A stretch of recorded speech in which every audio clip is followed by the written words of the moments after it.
E aí galera, tudo bem com vocês? Vamos para mais um giro de notícias sobre o Cruzeiro com questões importantes que têm movimentado o ambiente do nosso clube. Meu nome é Emerson Araújo, esse é o canal 6x1 e desde o início eu peço para você deixar o like no vídeo, se inscrever no canal caso ainda não seja inscrito e usar os comentários para opinar sobre cada um dos assuntos. Esse vídeo é feito com o patrocínio da Betfair, um site de apostas esportivas extremamente confiável que é patrocinador master do Cruzeiro. Patrocina nós também aqui do canal 6x1. A Betfair tá com uma oferta para novos clientes de até R$200 em aposta grátis, basta entrar aí pelo link da descrição. Então se você gosta de fazer uma fezinha, curte aí uma apostinha esportiva, dá uma prioridade para a Betfair, que é a única casa de apostas que efetivamente investe no Cruzeiro. Só lembra de sempre apostar com responsabilidade, hein galera? Aposta na moral para se divertir. O Cruzeiro recebeu resposta da FIFA sobre a punição de Henrique Dourado. Em comunicado oficial, o clube deixou claro que o ceifador está liberado para jogar, enquanto aguarda o julgamento definitivo no Comitê Disciplinar da FIFA. Para quem assiste os vídeos todo dia pode ser um pouco repetitivo, né? Meio chato, mas é importante contextualizar. Henrique Dourado, jogando no futebol chinês em agosto do ano passado, deu uma trombada no juiz, tomou 1 ano de suspensão. Em janeiro, depois que o contrato dele na China terminou, a FIFA liberou o atleta para ser registrado, para jogar, mas a Federação Chinesa recorreu dessa decisão e está pendente até agora. O que o Cruzeiro fez foi solicitar à FIFA, né, um certificado, um documento oficializando que o ceifador pode jogar, e a FIFA deu esse parecer. Então agora o ceifador está liberado, inclusive foi relacionado para o jogo contra o Red Bull Bragantino, pode jogar normalmente. Mas e esse julgamento, quando é que vai ser? Não sabemos, tá? Simplesmente não há até o momento uma data marcada, não há nenhuma previsão de quando vai acontecer esse julgamento.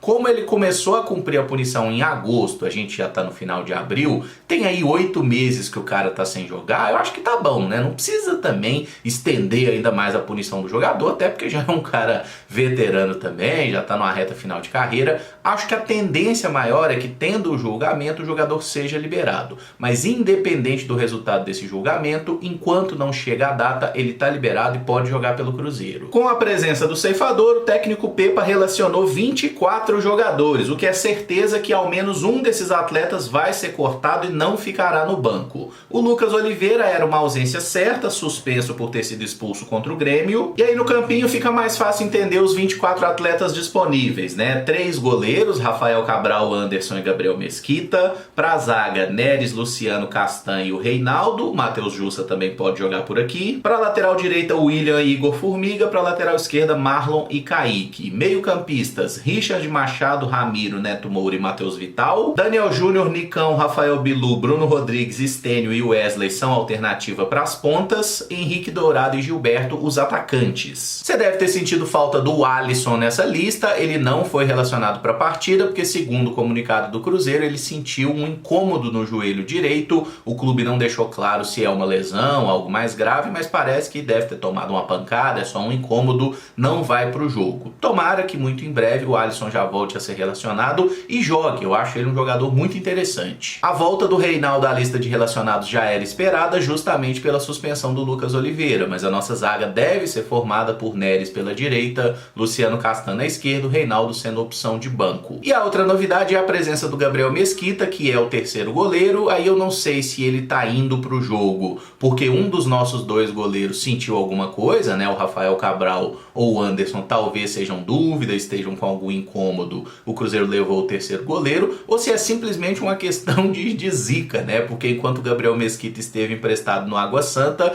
o trem não tava andando pra gente e o Água Santa tava indo muito bem. Ano passado ele tava aqui na reserva do Cruzeiro, a gente foi campeão da Série B. Ele voltou, a gente começou a ganhar. Então leva esse homem pra tudo quanto é lugar. Eu tô fechando esse vídeo às 4 da tarde, até agora não tem novidade sobre o balanço do Cruzeiro, que deve ser divulgado hoje, né? A partir das 18 horas, inclusive, nem sobre o acordo entre Cruzeiro e Minas Arena para a utilização do Mineirão, que tinha uma previsão de novidades até essa sexta-feira, dia 28. Quando sair alguma coisa sobre isso, nós falaremos a respeito no momento oportuno. Uma notícia boa e ruim ao mesmo tempo, hein? O lateral esquerdo Kaique foi convocado para defender a seleção brasileira no Mundial Sub-20. O torneio vai ser realizado na Argentina entre os dias 20 de maio e 11 de junho, mas os atletas vão se apresentar no dia 8 de maio em Teresópolis. Se o Brasil for até as semifinais do Mundial Sub-20, o Kaique vai perder pelo menos menos 6 partidas de Campeonato Brasileiro, eventualmente algum jogo de Copa do Brasil também. E por que eu tô falando semifinais? Porque os 4 times que vão para semifinais ou jogam a final ou jogam a decisão de terceiro e quarto lugar. E eu falei que é uma notícia ruim e boa. Ruim porque o Kaique não estará à disposição, né? O Cruzeiro só vai ter o Marlon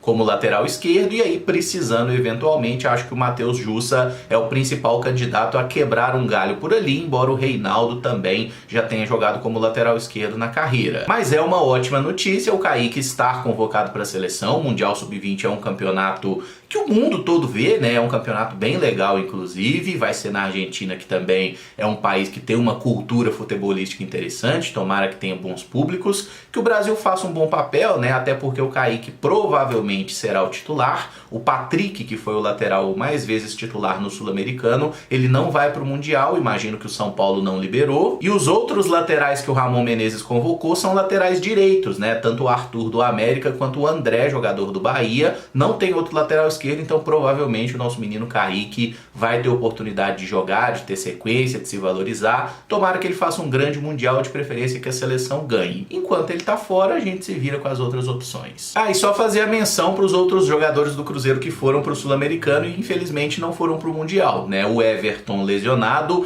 na própria seleção brasileira, na estreia do Sul-Americano ele se machucou e ainda não voltou às atividades normais com o grupo. Tomara que se recupere em breve para poder jogar. E o menino Stênio acabou ficando fora aí da lista final da seleção. Convenhamos que a briga ali no ataque era muito complicada, né? Tem muito atacante promissor aí e o Stênio acabou ficando de fora, mesmo tendo feito um bom Sul-Americano. E já que nós estamos falando de base, o Cruzeiro Sub-17 venceu o Atlético Mineiro por 3-1 no primeiro jogo das oitavas de final da Copa do Brasil da categoria. E o destaque fica todo para o Juan Índio, que marcou os 3 gols da vitória celeste, os 3 no segundo tempo e na reta final. Acho que a maioria já deve ter visto os gols, né? O Cruzeiro publicou nas redes sociais, também tem lá no site do GE e tudo mais. Foram belos gols, inclusive com arrancadas impressionantes para um cara que um dia antes ele tinha jogado meia hora pelo Sub-20 do Cruzeiro naquela vitória por 3-0 sobre o Fortaleza. Dia seguinte ele joga 90 minutos no Sub-17 e ali nos últimos 20 minutos de partida faz 3 gols, né? Ele tinha perdido uma chance boa de gol um pouquinho antes,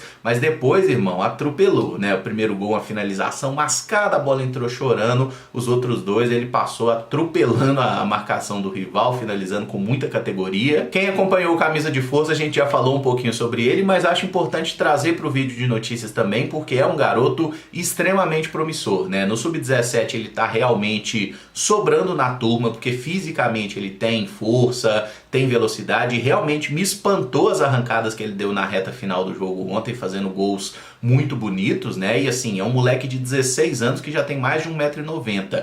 Pode ser que ele ainda fique um pouquinho mais alto do que é hoje, né? E assim, a explosão, a força, a forma como ele consegue segurar a bola, tem potencial demais aí. E não é só força, né? A gente vê que é um jogador que tem recurso realmente, faz gol de pé direito, sabe finalizar com a canhotinha também, de cabeça já marcou alguns aí pelo Sub-17. No Sub-17 ele tá muito acima aí do nível, no Sub-20 ele tem jogado agora. Acho difícil que ele tenha uma chance no profissional nesse momento, mas é aquele negócio, né, gente? A temporada é muito dinâmica, a gente tem o Gilberto, tem o Ceifador, tem o Arielson, que joga no Sub-20, né? E o Juan muitas vezes entra na vaga do próprio Arielson, mas é um garoto que tá treinando como profissional e sendo observado também. E que bom que a gente tem esse jogador aqui, né? Não vamos ficar fazendo comparação com o Vitor Roque, que vai ser assunto daqui a pouco, mas o Juan tem tudo para construir uma história muito legal aqui no Cruzeiro. É o clube tomar todo tipo de cuidado do mundo para não perder esse atleta, nem por questões, né, para deslumbrar, coisa do tipo, e não perder para outros clubes, como aconteceu com muitos garotos aí nos últimos anos. Sobre o Vitor Roque, o Globo Esporte noticia que Alexandre Cobra, que é secretário-geral do Cruzeiro, falou sobre o otimismo do clube em receber mais de 56 milhões de reais pelo jogador por uma ação civil movida após a sua saída para o Atlético Paranaense. Essa declaração foi feita aí no segundo episódio da série A Virada, né, aquela série de 4 episódios que está sendo feita aí sobre esse primeiro ano da gestão do Ronaldo no Cruzeiro, e vai ser exibido esse episódio a partir da meia-noite de hoje no Globoplay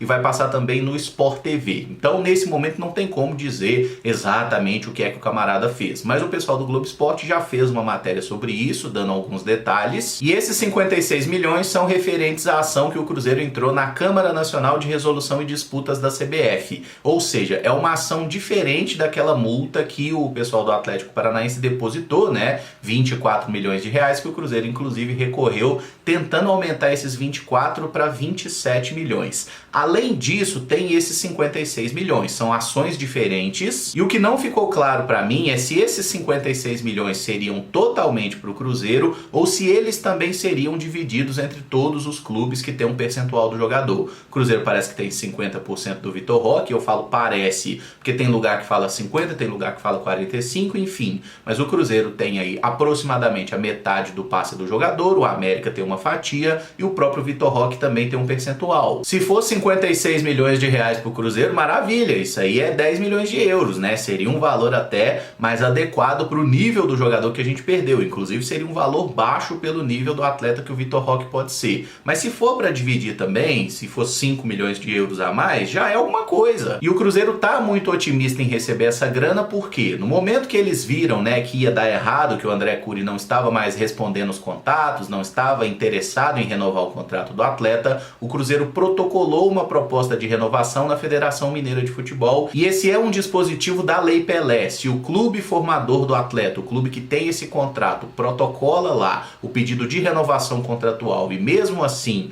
o atleta, o seu staff não querem renovar esse contrato, aí existe a possibilidade dessa multa. Por isso esse valor de 56 milhões, e se a Lei Pelé for cumprida e o Cruzeiro receber essa grana, minimiza o prejuízo. O problema é que essa Câmara Nacional de Resolução e Disputas, o pessoal não tem muita pressa, né? Eles trabalham no tempo deles, não tem muito prazo, só que é muito importante que o Cruzeiro consiga ter algum parecer favorável nesse sentido, porque o Vitor Roque já tá para a qualquer momento ser vendido para o futebol europeu, né? Eu acho, inclusive, que no meio do ano ele vai jogar em algum clube europeu por uma grana absurda. Então o ideal é que o Cruzeiro consiga já ter uma coisa positiva para que essa grana já fique bloqueada, né? Para que o Atlético Paranaense não receba pela venda do jogador, isso já fica bloqueado na justiça para poder vir pra gente no futuro. A gente tá falando de Atlético Paranaense, o Petralha não é bobo, tá? E não é flor que se cheire, então acho que o Cruzeiro precisa tentar aí, né, através do seu departamento jurídico, acelerar esse processo da forma que for possível, já que o clube tem tanta certeza assim que tem razão na história. E outro ex-atacante do Cruzeiro que surgiu no noticiário do Cruzeiro nessa sexta-feira foi o Fred. Segundo a Itatiaia, o jurídico do ex-atleta pediu suspensão de execução da dívida de valor superior a 30 milhões de reais, porque as partes estão em negociação buscando um acordo. E se vocês acham a situação do Vitor Roque complexa, essa é um pouquinho mais, porque olha só,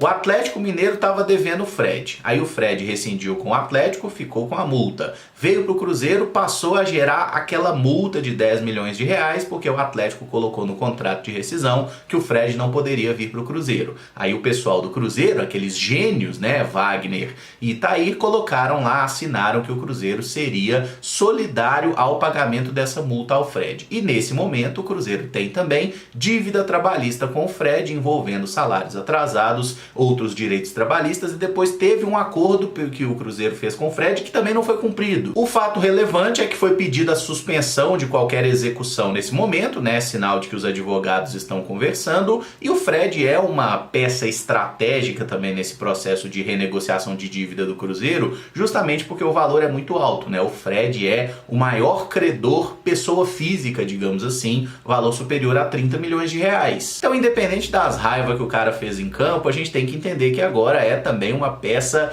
estratégica nessas negociações do Cruzeiro, para ver se aprova a recuperação judicial, assim como o Cruzeiro parece que já tem uma coisa encaminhada para acordo com o próprio Fábio, que é outro credor importante também. Vamos aguardar e torcer, né, para que dessa vez se chegue a um acordo interessante, porque dessa vez eu acredito que fazendo um acordo o Cruzeiro vai cumprir, coisa que não acontecia antigamente. Eu encerro o vídeo por aqui. Se você gostou, eu peço que deixe o like, se inscreva no canal caso ainda não seja inscrito e use os comentários para opinar sobre cada um dos assuntos. Muito obrigado por acompanhar, um abraço e até o próximo vídeo. Valeu!